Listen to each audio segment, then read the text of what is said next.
pessoal, tudo bom com vocês? Sejam bem-vindos a mais um novo vídeo do nosso canal Pet Enfermagem US. E nós estamos hoje aqui trazendo um tema super necessário. Então, por conta disso, já deixa teu like aqui embaixo, já participa nos comentários, compartilha para quem você acha que tá precisando aprender mais sobre esse assunto e não esquece de ativar o sininho, certo? Porque ele é muito importante para você ficar atento a todas as nossas publicações em tempo real. Então, faz parte dessa família junto com a gente e me segue para continuar assistindo esse vídeo. Vamos lá! Então, pessoal, vamos começar sem muita delonga. Antes de iniciar esse tema arbovirose, nós temos que primeiro compreender sobre o vírus que permeia toda essa situação, que é o Arthropod Borne vírus. Ele se dá esse nome porque a maior parte do seu ciclo de replicação se dá dentro do artrópode, podendo assim ocasionar transmissão para os seres humanos e para outras espécies. E essa transmissão se dá através do artrópode hematófago, ou seja, aqueles que têm afinidade com sangue. Aqueles que a gente tá vai lá e mata. Bom, gente, e lá no começo do vídeo eu disse que esse tema ele era bastante necessário e aqui eu vou explicar o motivo, certo? Seguinte, as arboviroses, elas são cada vez mais presentes na nossa realidade e principalmente naquelas regiões tropicais em que há uma mudança climática muito brusca, muito acentuada, a migração, da população também vai favorecendo, o desmatamento, a falta de saneamento básico, isso tudo faz com que a arbovirose ela ganhe uma potência na sua capacidade de transmissibilidade, ocasionando vários surtos, dessas doenças que estão dentro da categoria de arboviroses, que daqui a pouco vocês vão saber que doenças são essas.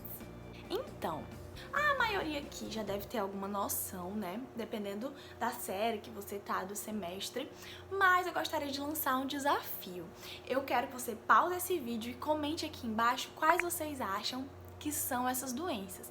E por enquanto que você tá observando sua galera, seus amigos comentarem, deixa teu like aqui nesse vídeo, faz o compartilhamento, como eu te disse lá no começo, e se inscreve no nosso canal para que você possa acompanhar mais vídeos incríveis como esse. Vai, pausa aí. Que bom que você pausou, que bom que você está participando, interagindo com a gente, isso é muito especial. E eis aqui as 4 doenças que envolvem as arboviroses. Então vamos lá. Primeira, dengue. Segunda, zika. Terceira, chikungunya. E quarta, febre amarela. Parabéns se você acertou, tá? E se você não acertou, mais um motivo para você continuar aqui com a gente, porque aqui você vai receber um breve resumo a respeito dessas doenças para te dar um start nos teus estudos. Pronto. E agora a respeito da dengue. A dengue é uma doença febril aguda e ela, em sua manifestação, pode expressar várias condições de manifestações clínicas, desde que uma parte da população apresente leves sintomas da doença e rapidamente conseguem progredir para uma boa recuperação, um bom estado de saúde, mas uma pequena parte passa a um estágio bastante grave da doença, o que desperta nossa atenção. A dengue é um arbovírus da família Flaviridae e o gênero é o Flavivírus. Então, ela tem sua manifestação 4 sorotipos. E aí você me pergunta, Germana, e aí? Eu já sei que existem as arboviroses, que a primeira é a dengue, certo? Mas e a transmissão, como é que é feita? Ela se dá através da picada do Aedes aegypti, certo? Ele é o mais comum aqui nas Américas, mas existem outros, só para deixar claro.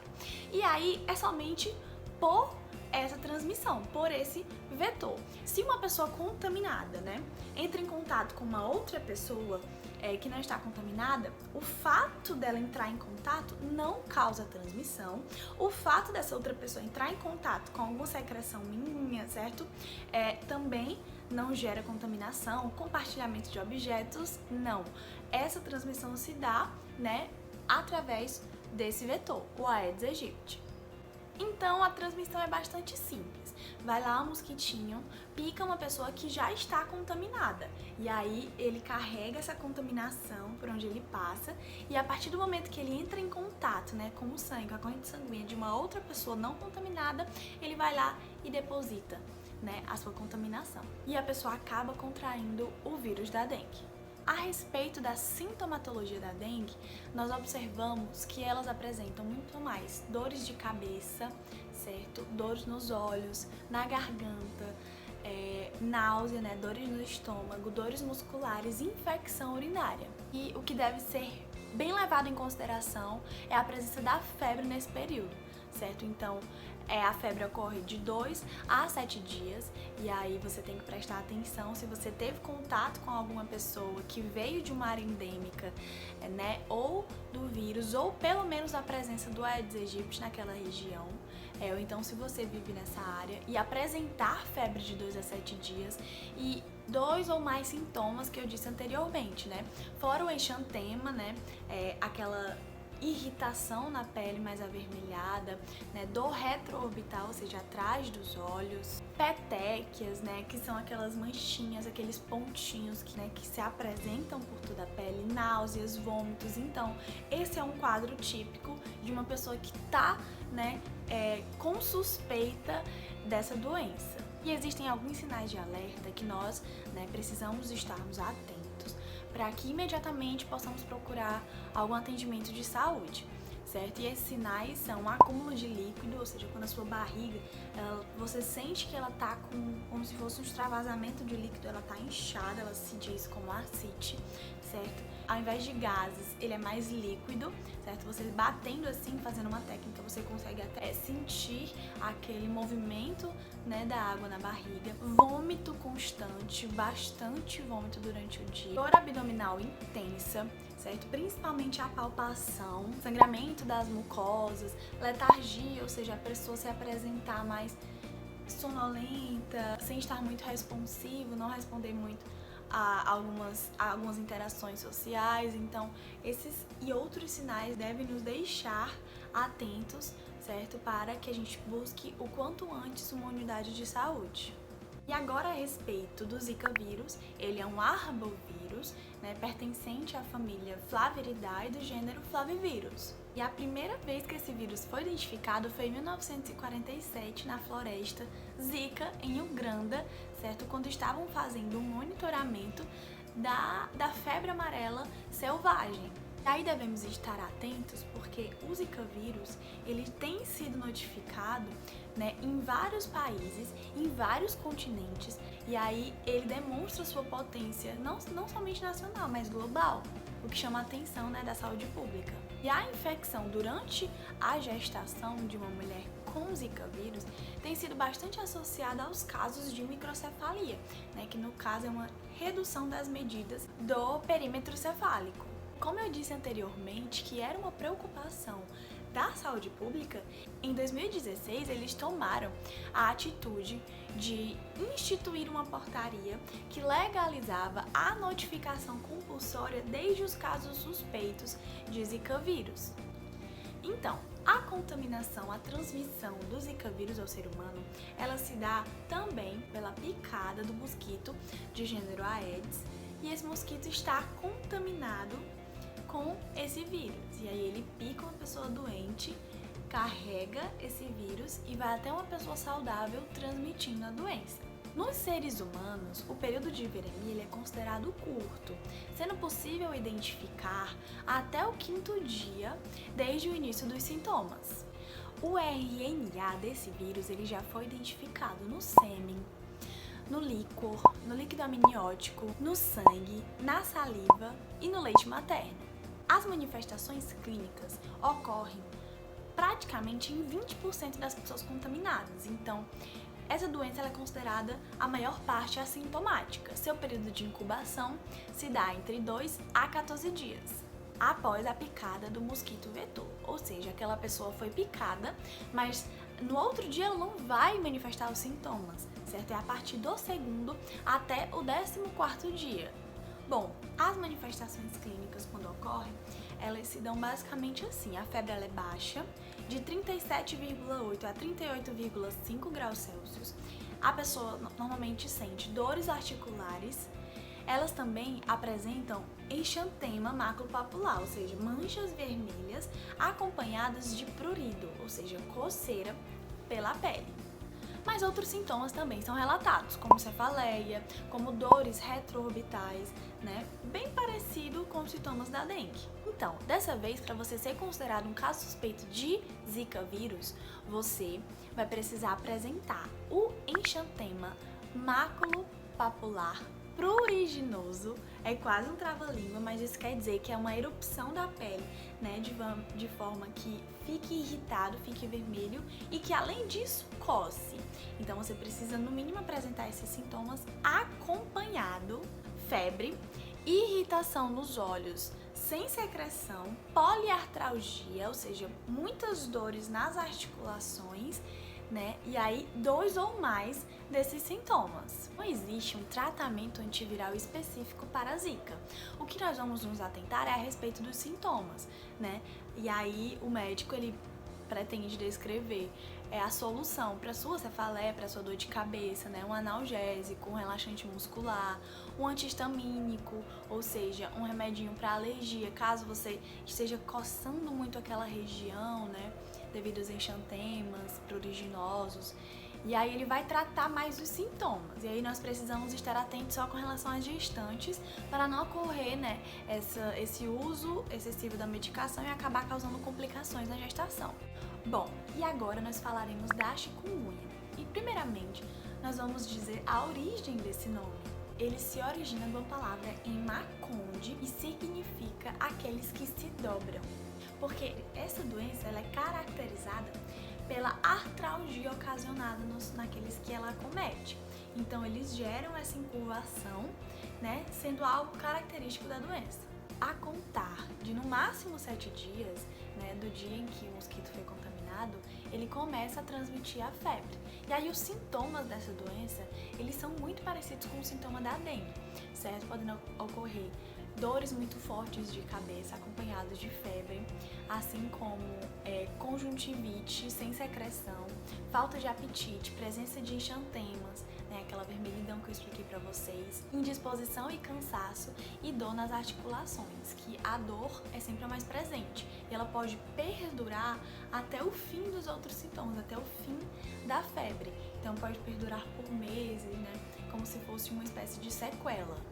O grupo de risco para essa doença consiste nos idosos, nas crianças, nas gestantes, pessoas em uso de fármacos com comorbidades e, diferentemente da Zika, a chikungunya ela apresenta uma sintomatologia mais presente em 70% da população que é contaminada.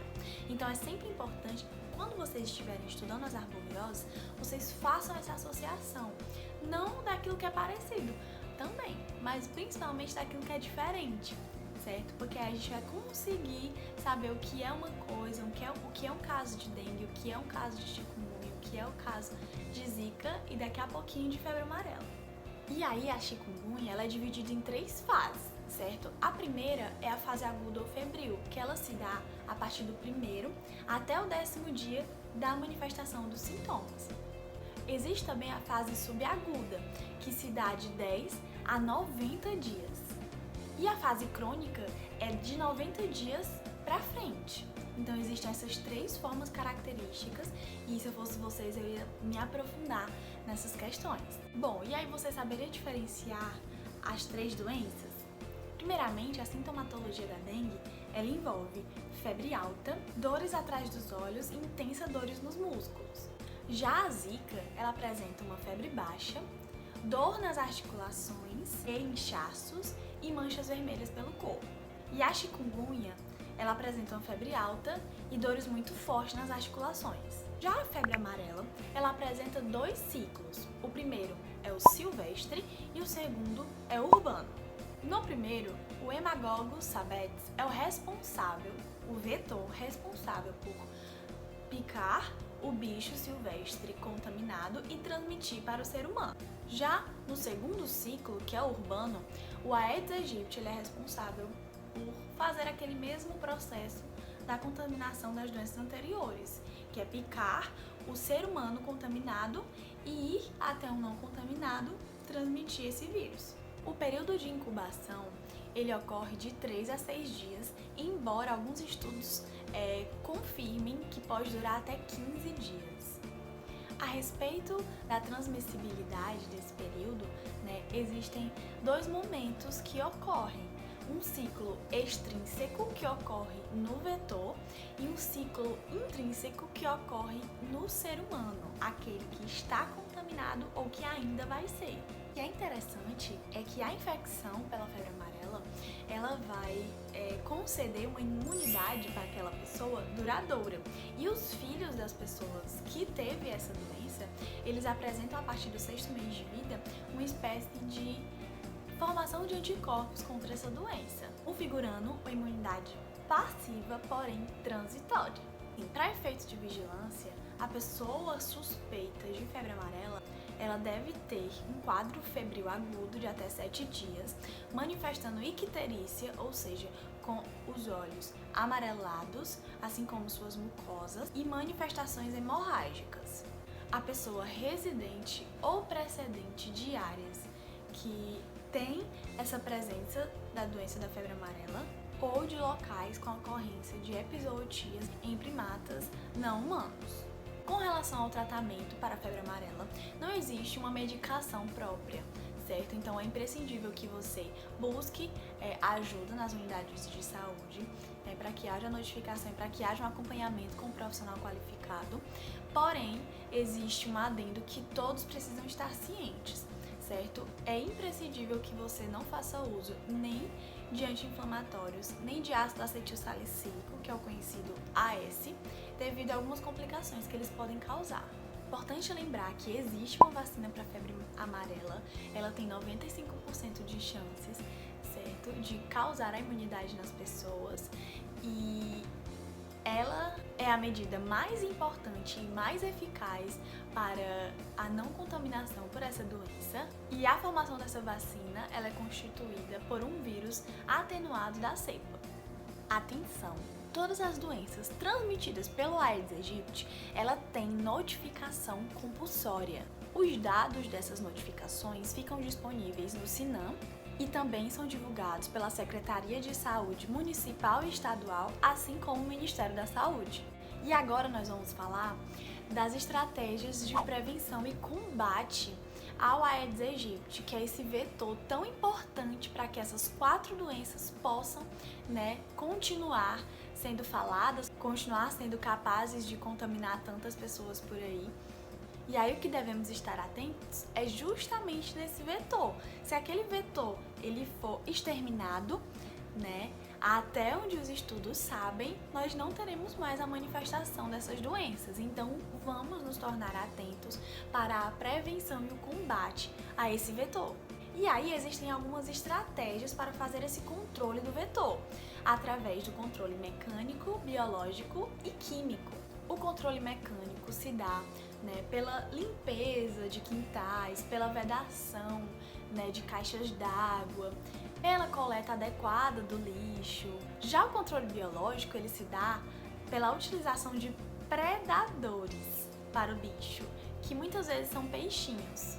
Já o controle químico é através dos inseticidas. Então, pessoal, basicamente era isso que eu queria falar com vocês hoje. Eu espero que vocês tenham gostado, certo? Se aprofundem nessa temática que é muito relevante. Existem vários pontos aí que foram soltos nesse vídeo que devem ser aprofundados, certo? E nós esperamos de coração que tenhamos ajudado de alguma forma, certo? Entre em contato com a gente pelas nossas redes sociais. Nós temos o Instagram Pet Enfermagem US, nós temos aqui o próprio YouTube nos comentários e ficaremos muito gratos de poder contribuir de alguma forma na formação de vocês, tá certo? Pois é isso, fiquem com Deus, muitíssimo obrigada pela atenção até aqui e não esquece de divulgar esse vídeo.